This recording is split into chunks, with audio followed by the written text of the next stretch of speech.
What's up, everyone? Today we're back with another monthly update, and this is going to be a 2.5 month long update just because we haven't had a lot of time with work and just been really busy. So we're going to go ahead and actually show you guys what I've been up to on the layout and go through a couple of purchases. We do have quite a bit of new purchases just because we have picked up a few things, and I was actually able to go to a train show for the first time a few weeks ago, and I was able to pick up quite a few things there. So we'll go ahead and go through that, go through some of the HO scale purchases. We do have a few N scale things over here in the corner. And then we'll go ahead and just quickly talk about projects that we're going to be working on and updates to the layout. Alright, so the first one we are going to talk about is this Arrowhead model, which I did actually just pick up today. We'll go ahead and show you the box, and it is the Greenville Steel Car Corp 2494 cubic feet Gondola. I did pick up 2 of these. And I was actually not very impressed with these, taking these out of the box. The one really nice feature about these cars is actually the brass sides, so you can actually bend it and make it look really worn for scrap use. But overall, it seems like this car is really light. I haven't actually weighed it or anything, but it does seem like there is a few issues with that. So I'm going to take a look at the other car, but right out of the box it was kind of issue. Athearn does make something pretty similar, and I actually really like these Athearn cars. So like this is, you can see it's a repaint and it's in their prime for grinding scheme. But it does have a lot of the finely done, the grab irons over here and here. It doesn't have a lot of the brake end detail, and obviously the interior is not even close to what the Arrowhead model is. But the weight is good, and these are about half the price. But we'll go ahead and take a look at that Arrowhead model, hopefully in a review here soon enough.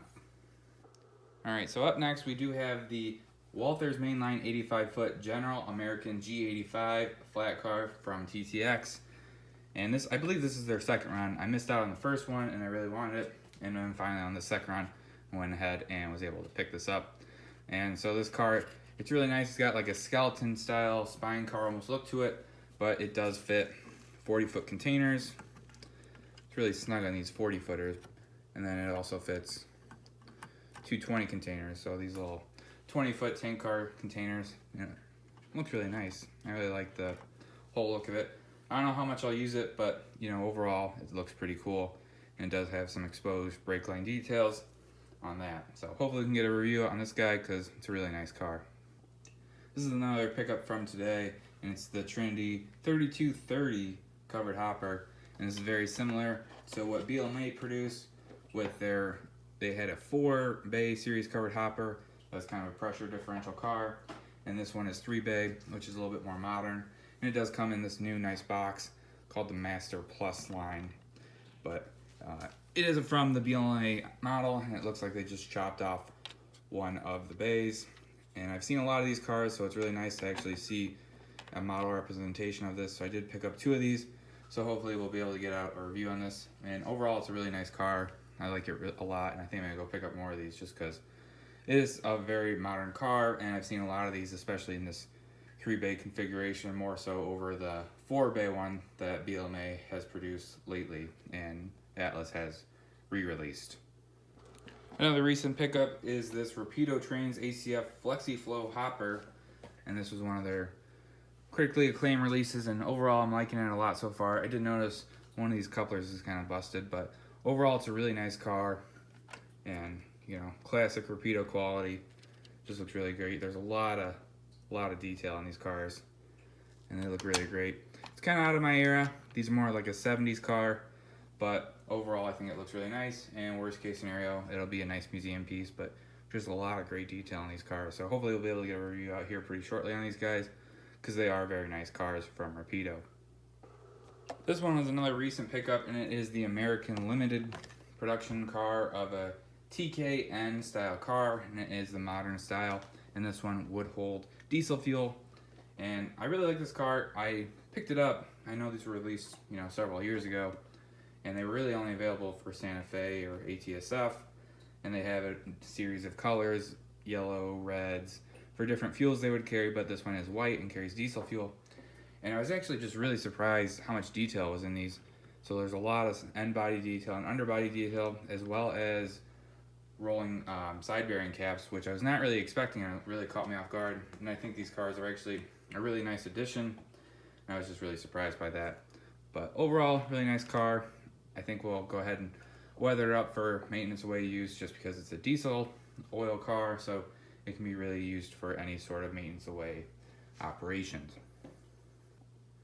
Over here we do have the Intermountain 60-foot wood deck flat car, and this is a re-release from Intermountain following their factory change, and it's pretty similar to their old releases. It's a really nice car, a lot of great detail, underbody detail, and of course it does have that wood paneling that really makes the car pop and really makes it look nice. And then it does have, you know, various end body details and side body details that make it a nice car. The one issue I did know is that this car is extremely light, and it seems like that was an issue beforehand in previous runs, and it's still not really fixed. So this car right now is extremely light, so it'll need some sort of load. A few months ago we did pick up the Tangent Greenville Steel Car Corp 86-foot double cube, double door plug box car, and we did pick it up for CP. And you can see here over by the CP, and it's a really nice car. This is one of those cars that requires a 24-inch minimum radius, so it really struggles on this layout, especially in certain spots. So I'm not going to be able to run it very often, but hopefully on the next layout this guy will make more appearances. Unfortunately, I wasn't able to pick up either the SP one, which sold out extremely quickly, or the New York Essential one that also sold out extremely quickly. But I think this car will look great. You know, put some safety striping on it, and it'll look just sort of like any other auto parts box car, and it'll look great in an auto train. Another pickup I did have was this Walthers Proto 67-foot Trinity 6351 4-bay covered hopper. I've been waiting a while for these cars, and I really like them. In the prototype world, we do see a lot of these 4-bay covered hoppers. We see them extremely often, but they're not really represented very well in the model train industry. And then Walthers Proto did finally re-release these cars, so I picked up several of these. So this extremely bright green one, the Incobrasa Industries, if I'm saying that right, but I did pick up all 4 of these ones just because I saw these cars a lot when I was in college. So I see these, I wanted, you know, several of these, and these carry like soybeans for diesel ethanol producing. I did also pick up some of the more plainer ones, like this TLX one. This one's really boring, but you see these a ton, and that's something that's extremely realistic. I did pick up a few of the ABM ones, or the ADMs, sorry about that. And these ones, you know, nice modern design. You see these a lot. And then I did pick up one of these black ones for the 75th anniversary. And I've never seen these ones, but this one looks really cool, this black one, so I went ahead and picked it up just because it looked so cool. This pickup was from the local train show, and this is an Atlas car, and it is their 4-bay ACF 5701 grain car, and this is in the ADM modern paint scheme. And overall, it's a pretty nice car. I really like it. It's got the one of the really key differences I see that makes a car different from, you know, an okay model from a really nice model is the walkway, especially on these grain cars. And this car did have a nicely executed walkway. So I did go ahead and pick up 2 of these just because they were about $12 a piece, and that was really a steal for this level of quality of car from Atlas. So I went ahead and did pick up 2 of these cars. These cars I did pick up also from the train show, and these did not have boxes, but they were just too good of a deal to pass up. So I think these are the Proto 2K kits, or they were actually the finished models, but they are the 4427s Pullman Standard, and these cars are really nice. I really like them. They got really good detail. They're pretty comparable to like the Intermountain 4750s or 4740s, and they just are really nice cars, and they were like $10 a piece. So I went ahead and picked up both of them. And you know, you throw on KDs and a few other minor upgrades, and these cars are, you know, extremely nice runners, and they look really detailed as well. And continuing on, we do have 2 more cars that don't have boxes, and if that's one recommendation you guys take from this video, is never throw away your train boxes just because you lose a lot of the value. But we do have these 2 Intermountain cars. We do have the cylindrical grain hopper over here for the Government of Canada. It's a really nice car. There's actually no broken parts or pieces, which is surprising, especially when you lose a box, but we're slowly working on our Canadian grade train, and this one will continue to add to that fleet. It's a really nice car. And then we do have this Intermountain 2-bay covered hopper for the C&W. And like I said, really nice car as well. Just unfortunate it doesn't have a box, but it'll look great with some weathering, especially these older C&W cars have just gotten a lot of grime and have had some really interesting and different weathering patterns. So it'll be fun to actually weather that car and get it rolling and get it into the fleet. And we did pick up this other one, which is a 17,600 gallon corn sort tin car, and this one is for ADM as well. This one's actually never been out of the box, and I was gonna take it out of the box, but it's pretty tight in there, and I just didn't want to mess with it right now at this point. But you can see I picked it up for about $13. Bundled it with a few other cars, so got a few bucks off.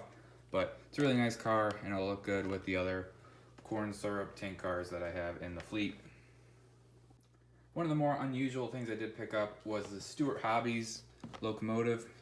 See the older style Stuart Hobbies, reproduced by Bowser, and it is the Baldwin S12, and this one is decorated in the Southern Pacific Tiger scheme. It's a really nice scheme, really looks nice. But you're probably wondering, why did I pick this up? And this one is actually so I can run certain cars that would be more old style for like the 50s or 60s, and this one will look good. So currently there's no details on it. Currently working on that. All the detailed parts are in the box, and you have to kind of put it together. But at some point I really want to get sound and DCC for this guy, and that's the near future plans, just so I have something that can run my older freight cars with, and when I do run-by shots and reviews, I actually have something that looks semi-prototypical instead of having you know, modern Gevo or something pull a 1940s freight car.